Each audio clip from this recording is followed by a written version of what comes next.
মমতার ব্যাপারে এরকম কিছু না, আমাদের একটা আলোচনার মতো।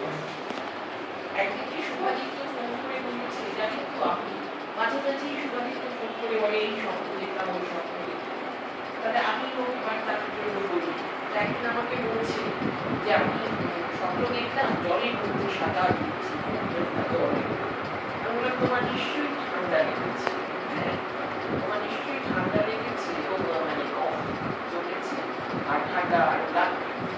বলছে যে এরকম কথা বলতে গিয়ে বললাম যে আরে কিন্তু স্বপ্নের মধ্যে রয়েছে, মানে স্বপ্ন জ্ঞান কি, স্বপ্ন দেখলে কি হয়, তা এইগুলো কিন্তু মানে ভালো করে বলা রয়েছে, ভালো করে বলেছেন শতকথা।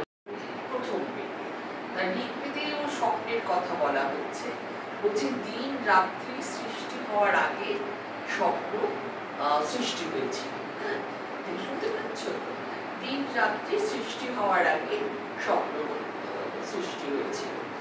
আর বলা হচ্ছে যে দুঃস্বপ্নের জন্য বরুণ এবং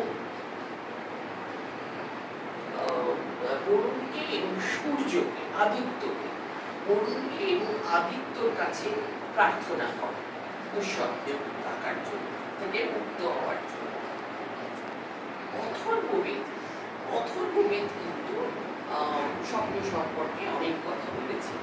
বলছেন স্বপ্নের মধ্য দিয়ে